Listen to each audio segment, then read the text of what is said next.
The rain fell in relentless sheets, blurring the lights of the New York City skyline. From the floor to ceiling windows of his penthouse, Henry Caldwell stared out at the storm, his reflection a pale shadow against the glass. The city below, alive with energy and chaos, felt a world away from the quiet emptiness inside his immaculate home. The modern space was pristine, every marble countertop polished, the leather furniture untouched, as if the room had been designed for display rather than comfort. Silence hung heavy, broken only by the distant hum of city traffic and the occasional crackle from the dying embers in the fireplace. Henry had everything: wealth, power, influence. And yet, he felt nothing. The clock on the wall ticked past midnight when Henry finally rose from his chair. Another long, empty night with no one to share it with.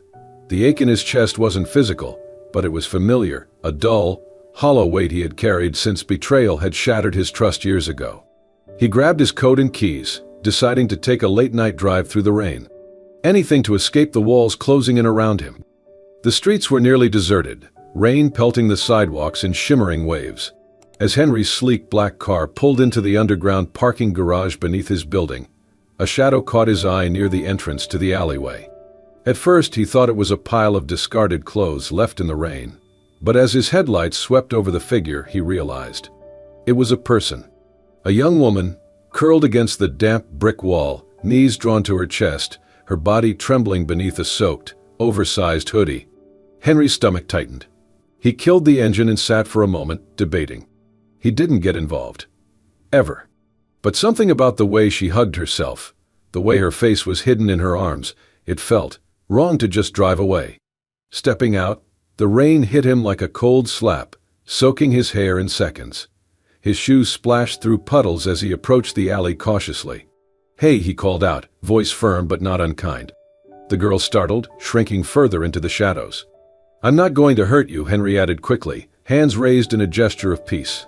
She looked up then, her face pale beneath strands of damp, tangled hair. Her eyes, an arresting shade of green, met his with defiant clarity despite her vulnerable state. "I'm fine," she said hoarsely, her voice rough from the cold. "You're clearly not fine." She lifted her chin. "I didn't break in. I'm just trying to stay dry. I'll leave if you want me to." Henry hesitated. The rational part of him said to walk away. But her voice, that quiet dignity despite her condition, it stirred something unexpected. He took a cautious step closer. "You're freezing. How long have you been out here?" A pause. She shifted, as if debating how much to reveal. "Since this afternoon." Henry exhaled slowly, his gaze sweeping over her soaked clothes, the way she shivered uncontrollably. "Look," he said, softer this time. "I'm not calling the cops, but you can't stay here like this. It's dangerous. Come inside. Just warm up. Take a shower. Then you can go." Her eyes narrowed, suspicion flickering behind them. "Why would you do that?" He hesitated, struggling to find an answer that made sense even to himself. "I don't know," he admitted. "But you're clearly in trouble. And I'm not the kind of person who can just walk away from that." She studied him for a moment longer, rain dripping from her lashes. Then finally she gave a small, reluctant nod. "Okay, just for a little while." Henry led her through the back entrance, guiding her toward the elevator that opened directly into his penthouse. The silence between them was thick, tense. Emily, he had learned her name when she whispered it as they stepped inside, stood awkwardly near the door, her arms wrapped tightly around herself. Henry handed her a towel, gesturing toward the hallway. "Bathrooms through there. There's a robe you can use. I'll get you something warm to drink." She nodded mutely, disappearing down the hall. Henry released a breath he hadn't realized he'd been holding. What was he doing? Bringing a stranger, someone clearly living on the streets, into his home. He wasn't careless. He had been burned before. But something about her, it wasn't pity. It was curiosity. Or maybe something deeper, something he wasn't ready to name. The sound of running water echoed from the bathroom, filling the silence. Henry busied himself in the kitchen, brewing tea, his mind racing with questions. Who was she, really? What had led her to this point? And why did he feel this strange need to help? Outside the bathroom, Henry sat at the edge of the oversized leather sofa, nursing a cup of tea that had long since gone cold. The city lights glittered through the rain-speckled windows, casting shifting patterns across the dark wooden floors. He couldn't stop thinking about her. Emily. She was just a girl, someone down on her luck. But there was something different. The way she had looked at him when he'd first offered help, not with desperation or gratitude, but with defiance. Pride. It reminded him of himself. Once. Before betrayal had taught him that trusting people only led to pain. And yet, here she was. A stranger, vulnerable and hurting, standing in his home. And he couldn't shake the feeling there was more to her story. The sound of the bathroom door opening made him turn. And when he saw her, his breath caught. Emily stepped out, her damp hair falling softly around her face, the oversized robe cinched tightly around her waist. But it wasn't just the change in appearance that struck him. It was the way she stood, shoulders squared, as if bracing herself for rejection. The quiet strength in her eyes. Like she had been fighting a battle alone for far too long. Henry cleared his throat, setting down his untouched cup. "Feel better?" She nodded, her fingers tightening around the edges of the robe as if trying to shrink inside it. "Yes, thank you, really." Henry gestured toward the steaming cup he had placed on the marble countertop earlier. "I made tea, if you want it." Emily hesitated for a heartbeat before stepping closer. She wrapped her hands around the cup, savoring its warmth, though she barely met his gaze. "Thank you," again. Her voice was softer this time, more sincere. Henry nodded but said nothing. Silence stretched between them, the rain outside the only sound filling the space.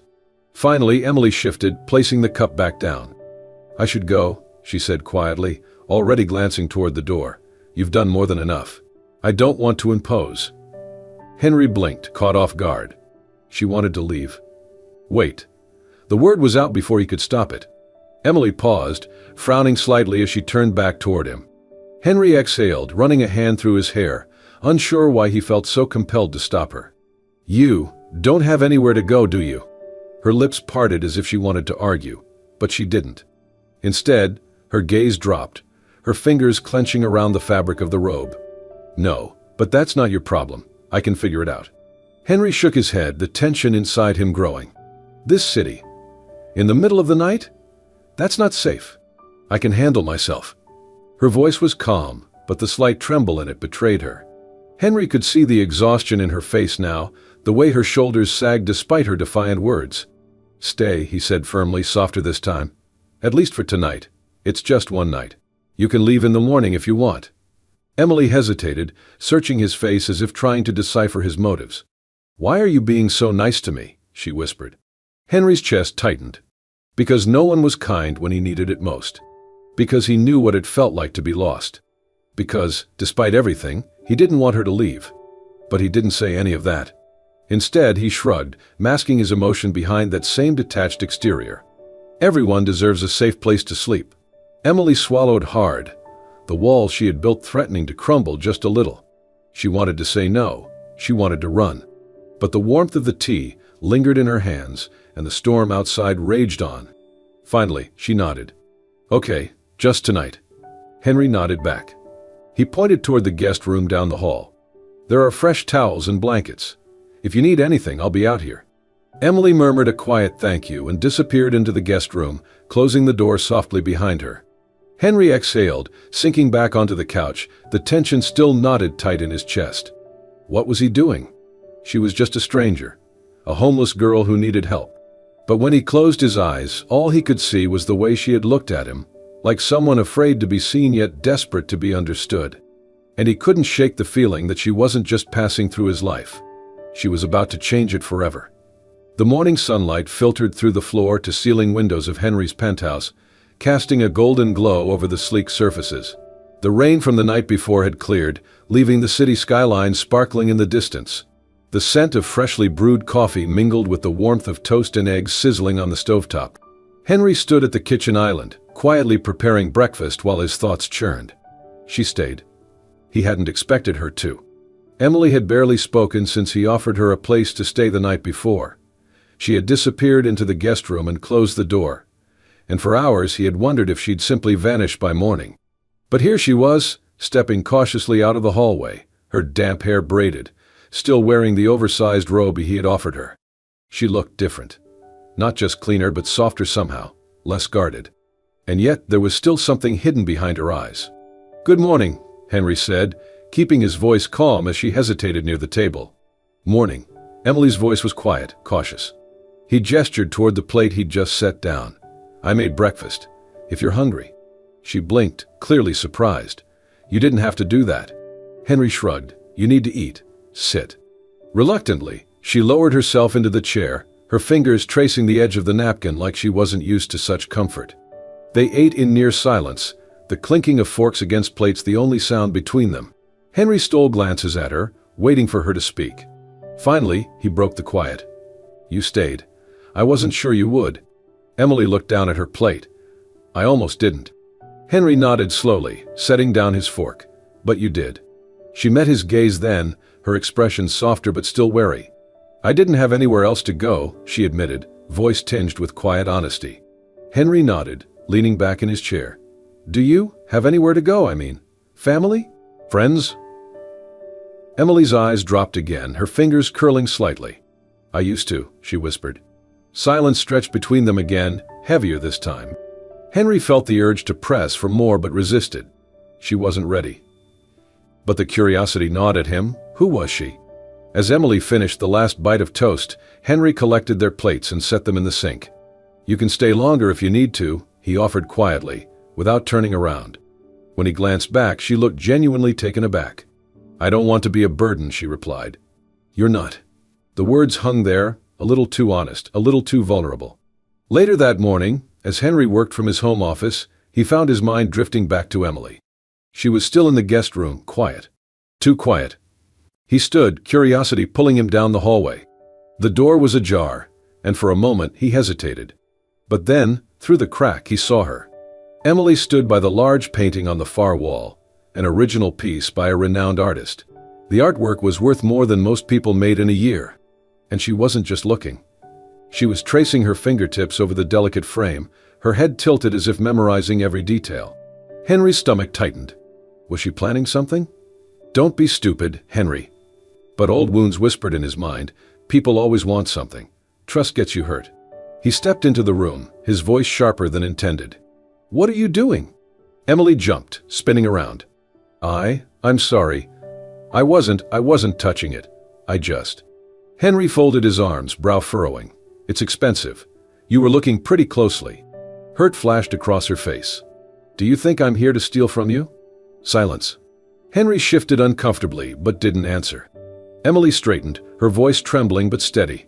I get it. You don't trust me. People don't trust girls like me, right? I'm just the homeless woman you took pity on. Henry opened his mouth to speak, but she cut him off, voice rising. Not everyone is out to take advantage of you, Henry. She moved toward the door, her hands shaking. Look, you've done enough. I'll leave. Clearly, you think the worst of me. Henry felt the sting of his own words as he watched her turn. But as she reached for her bag near the bed, something tumbled out. A small, worn photograph fluttered to the floor. Henry instinctively bent down and picked it up. His breath caught. The picture was old but well preserved. A younger Emily stood beside an older woman who resembled her, maybe a mother. The background wasn't a run-down alley but a well-kept garden, both of them smiling, vibrant, happy. Not broken, not lost. Emily froze as she noticed him holding it. Where did you get this? He asked, voice softer now. She swallowed hard, her guard crumbling. It's all I have left of my mom. Henry hesitated, something shifting inside him. I'm sorry. I shouldn't have assumed. She shook her head, blinking back tears. No, it's fine. I'm used to it. Henry stepped closer, still holding the photo. You weren't always living on the streets, were you? A pause. And then, her voice softer, broken. No. Henry stared at her, the fragile edges of trust forming between them. And for the first time, he realized there was so much more to her story. And he needed to know it. Stay, he said quietly, holding the photo back to her. Just stay a little longer. Let me help. Tears welled in her eyes, but this time, she didn't argue. She nodded. And just like that, the walls between them began to crack. The rain had stopped by evening, leaving the city bathed in a soft, pale glow from the setting sun. The penthouse felt quieter than usual, the tension between Henry and Emily lingering in the air like an unspoken weight. Henry sat on the corner of the couch, flipping absently through a book he wasn't really reading. Across the room, Emily sat by the window, gazing out over the glittering skyline. For the past few days she had stayed, but the silence between them was growing heavier, as if they were both waiting for the other to break it. It was Henry who finally spoke, his voice low.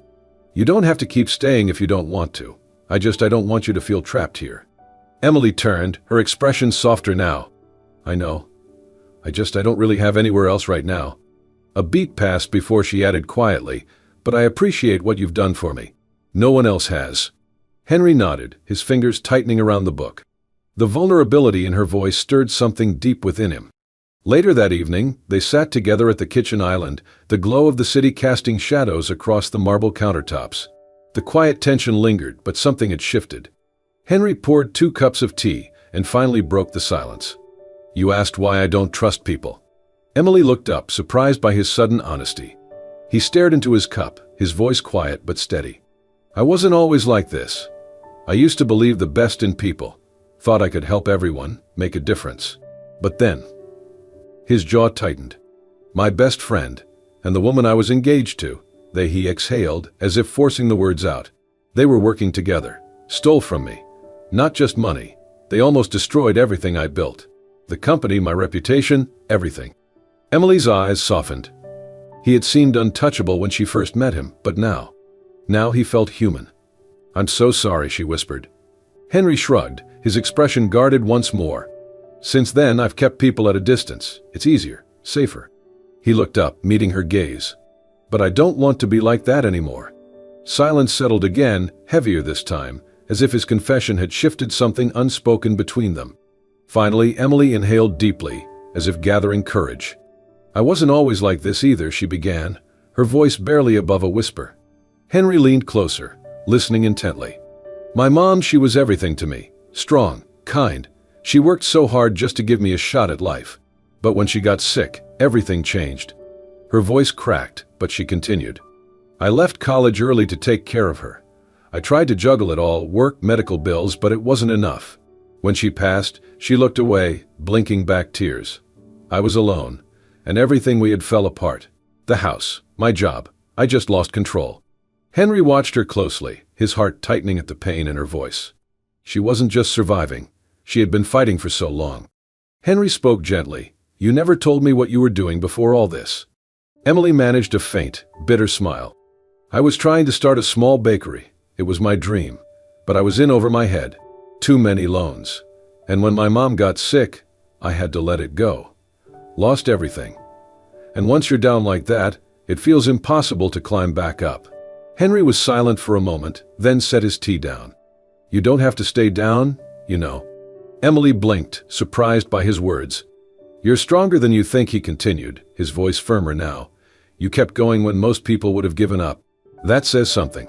She shook her head, her voice fragile. "It doesn't feel like strength. It feels like surviving. Barely." Henry exhaled slowly.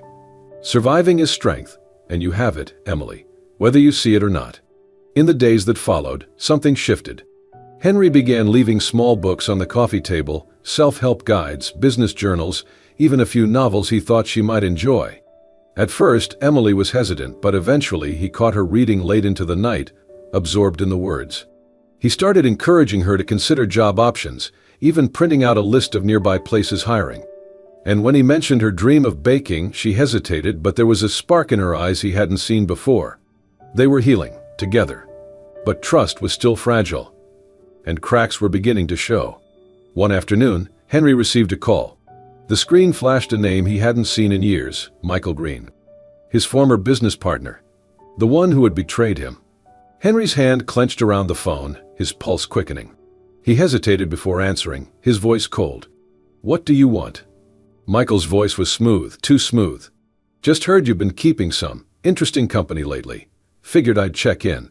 See if you're making the same mistakes, trusting the wrong people again." Henry's stomach twisted. His eyes flicked toward the guest room where Emily was reading quietly, unaware of the storm building just beyond the door. His voice dropped. "This isn't your business anymore. Stay out of it." Michael chuckled. "De Miken Falft. Just be careful, Henry. People don't change, remember that." The line went dead. Henry stared at the phone for a long moment, his mind racing. Michael was wrong. Emily was different. But the old scars whispered, what if she wasn't? And suddenly, The walls he had been trying so hard to tear down began building back up again. The penthouse was unusually quiet that afternoon. The city below hummed softly, but inside, tension clung to the air like an approaching storm. Henry sat in his home office, reviewing documents, but his focus kept drifting. His mind was restless, shadows of doubt circling like vultures. Michael's words from the phone call echoed relentlessly. "People don't change. Be careful who you trust." Henry shook it off, staring out at the skyline. Emily isn't like that. But then why was he still second-guessing her? Why couldn't he shake this feeling that something wasn't right? From the hallway, the soft murmur of Emily's voice broke the silence. Henry frowned, standing. The guest room door was slightly ajar. Emily sat on the edge of the bed, her back turned to him, speaking into the phone in a hushed tone. He wasn't trying to eavesdrop, but the words froze him. "Yes, I'm still here. He doesn't know. I just need to figure out how to get access to the money. It's a large sum, enough to make things right." Henry's heart clenched. Enough to make things right. A cold wave of realization hit him. His chest tightened as the old scars resurfaced, the betrayal, the lies. The kindness he had shown her, was she just using him? Emily hung up the call, unaware he was standing in the doorway. When she turned and saw him, the gentle smile on her face faded instantly. "Henry, what's wrong?" He took a slow step forward, his expression guarded, voice tight with restrained anger. "Who were you talking to?" She blinked, taken aback. It was personal. Personal, he repeated bitterly. Sounded more like financial. Her brows furrowed. "What? No, it's not what you think." Henry's voice sharpened, cutting her off. "I let you into my home, trusted you, and all along you were planning this, weren't you? Lying, manipulating me." Emily's face drained of color. "Henry, what are you talking about?" He stepped closer, fists clenched at his sides. "I heard you, Emily. Talking about a large sum of money. Enough to make things right? What does that mean? Were you waiting for the perfect moment to cash in? Was all of this," he gestured around the penthouse, voice trembling, "just a setup?" Her breath hitched, eyes wide with disbelief. "You think I'm using you? After everything I told you? After everything we've shared?" Henry's silence spoke louder than words. Emily's voice cracked, the pain evident. "I told you the truth about my mother, about losing everything. And you think I've been lying this entire time?" He stared at her, but his walls were already up, reinforced by years of distrust and Michael's poison. "Prove me wrong," he said coldly. Tears welled in her eyes, but she refused to let them fall. Her hands trembled as she reached into her bag, pulling out a folded piece of paper. She held it out toward him, her voice unsteady. This is what you heard me talking about." Henry hesitated before snatching the paper. He unfolded it, scanning the contents. It was a legal document, a letter from a small law firm. A pending settlement. Emily's voice was barely a whisper now. "I was calling the lawyer handling my mother's estate. The settlement's been delayed for months. It's not much, but it's enough to start over. I was going to pay you back, Henry. Every cent. Because I didn't want you to think I needed charity." Henry felt the ground shift beneath him. Guilt, shame. But it was too late. The damage had been done. Emily shook her head slowly, voice breaking. "I trusted you, Henry. I thought we were finally," she swallowed hard. "I thought you understood me. But you don't, do you? You still see me as some charity case. Someone who couldn't possibly be here for anything real." "Emily, No." She backed away, her arms wrapping around herself as though holding the pieces together.